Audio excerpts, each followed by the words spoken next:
So this is a message to the Mormons. I'm gonna copy and paste this and text it to them next time I turn my phone on. So the interesting thing about my new university is it's secular, and the secular university has done more to help me with my condition than Liberty University, a Christian university. The secular university recommended me to a therapist online, which I don't really have a lot of faith in therapy. It has very low efficacy for me personally. I've had 5 failed attempts at state provided mental health care now. I have read books upon books upon books on neuroscience and psychology. It's a very simple solution. The cause of my mental illness is involuntary exposure to secondhand marijuana, and the effects are things like edgy tweets that get me kicked out of Liberty University because I tweet those things in a severe schizophrenic state from the secondhand marijuana at the March for Life, for example. Somehow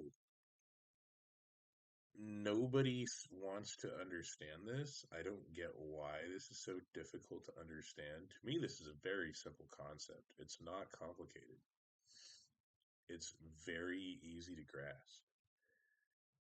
One of my strongest theories on this is that white people, on average, have better digestive systems and immune systems. And there's a lot of Darwinistic factors to this. The Black Plague produced a significantly resilient hereditary immunopathology amongst the European Americans. But there's no way the Black Plague was just contained to Europe. I mean, obviously, it had to affect parts of Asia and maybe Northern Africa as well, especially if it traveled along trade routes or the Silk Road for that matter. But also agriculture, metallurgy, and just a bunch of different factors that create unique genetic variants among ethnicities through geographic conditions. This is still happening today. I believe, according to the internet, I could be wrong, but according to the internet, there's an ethnicity in Thailand, a sub-ethnic group that has smaller pupils, which are an advantage for seeing underwater. There's a sub-ethnic group in the Philippines that can hold their breath for up to like 15 minutes, and they're liveaboards. They just live on boats, and they're very aquatic people. Having a downturned nose is a genetic advantage for swimming in ice water. Having wide, large nostrils is an advantage in sub-Saharan climates where it's very humid. Having a lot of melanin in your skin is an advantage where there's a lot of sunlight. Having more white, translucent skin is an advantage in climates like Northern Europe, where you have very limited exposure to sunlight and therefore a very limited amount of time to absorb, process, and metabolize sunlight into vitamin D, ultraviolet rays. So those kind of factors, I think, produced a very interesting genetic component into the European Americans' functionality under what I view as an environmental stressor. But this does not apply to all Europeans or European Americans. There are white people that are negatively affected by marijuana, including secondhand marijuana. I've witnessed it. When I caught an Uber from Liberty University, My driver was a white guy, and he was getting lost. He had trouble focusing, and I realized his car just stank like third-hand marijuana.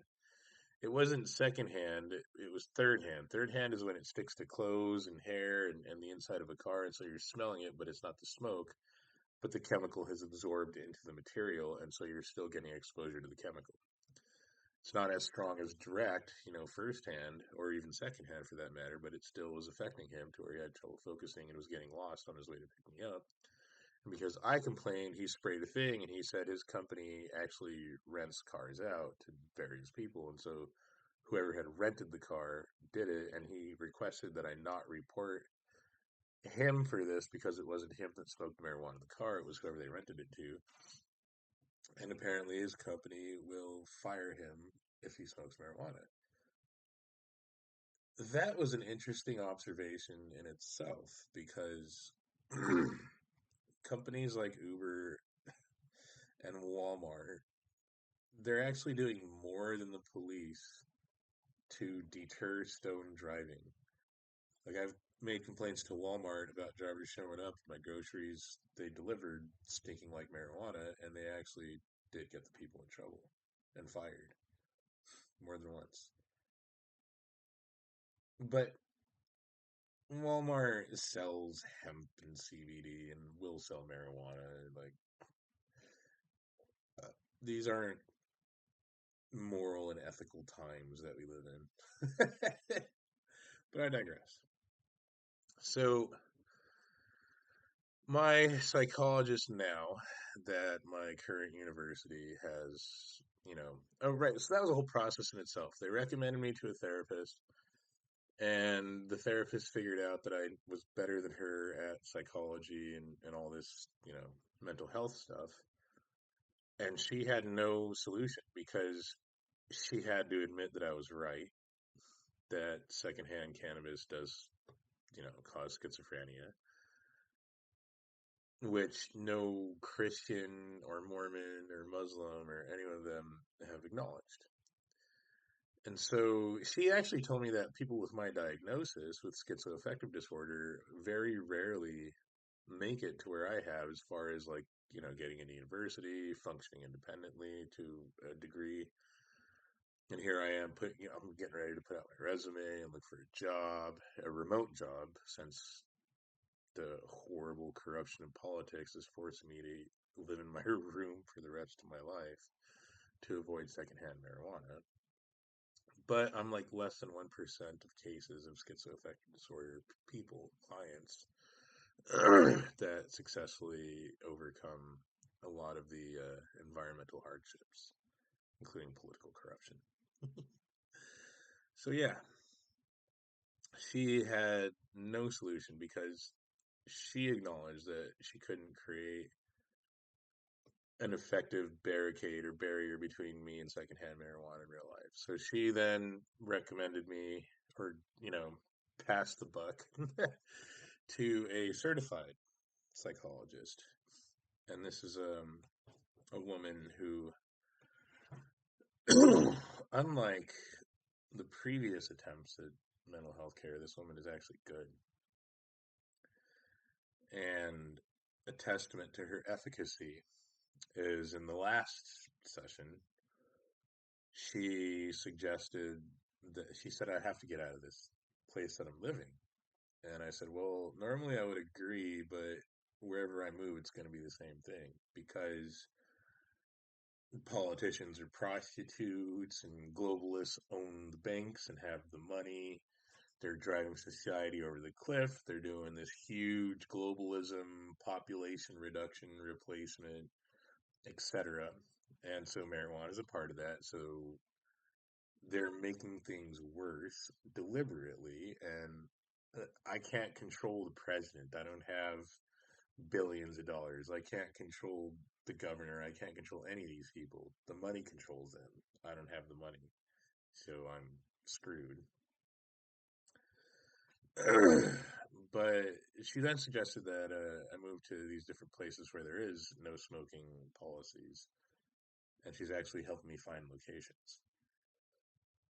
This is more than any Mormon or Christian or Muslim, etc., has done for me. This woman is an atheist, but also kind of a Buddhist.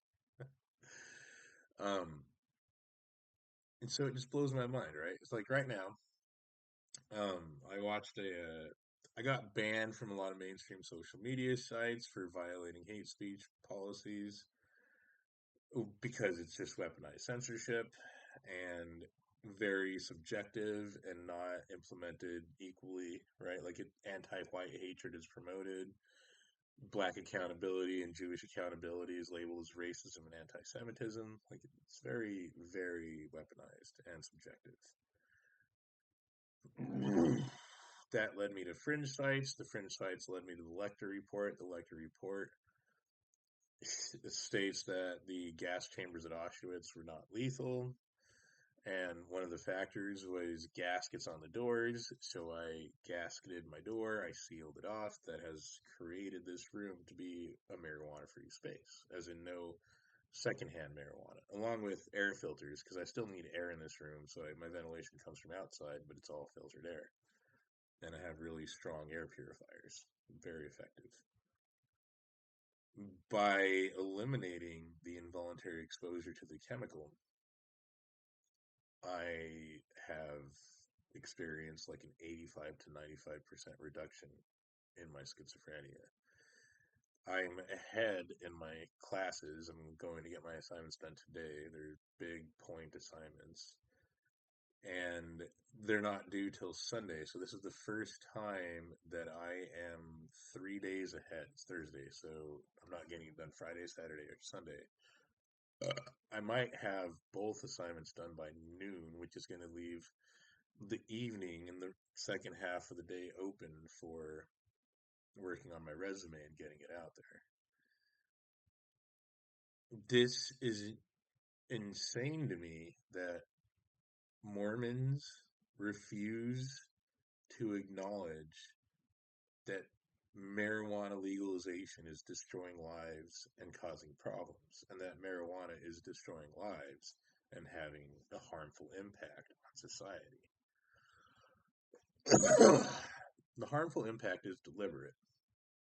The banks are deliberately, death is transformation. So they're using marijuana as a destructive / transformative agent, along with academia, religion, etc. And so I think that explains the attitude of the Mormons and the Christians and the Muslims, the liberals, the conservatives, and atheists. I haven't found a single person aside from my psychologist and the counselor who acknowledge the fact, the reality that marijuana and schizophrenia are, causal linked. Yeah, there's a causal link between marijuana and psychosis. So my thinking there is Mormons actually know this, but they're corrupt. And the same with the other religions. They only care about money. And so they know, like, especially white people, because the white Western civilization history and all those Darwinistic factors that produced Western civilization, that white people have strong understanding of money. And they know that money is more powerful than Jesus in reality. Right? They have the Jesus fantasy, but they're very good at compartmentalizing that and maintaining a pragmatism separate from the religion. So, Liberty University, Lutheran churches, Christian, Catholic, Protestant, whatever, Mormons, Muslims. And Muslims aren't white, but they have the same thing. They all understand that money is king in the United States. And so, Jesus and Muhammad and the angel Moroni are not going to stop the marijuana. And so therefore, not one Mormon or Muslim or Jew or Christian or atheist has just stated the simple fact that my psychologist has. So it's insane that my psychologist, who is paid by Medicaid, once the school stops funding it, like we have six sessions that are funded by school, and then after that, my insurance actually covers her services. It's insane that this woman that I'm paying to care for me cares for me more than my family or any religion, etc. Thank you for your time.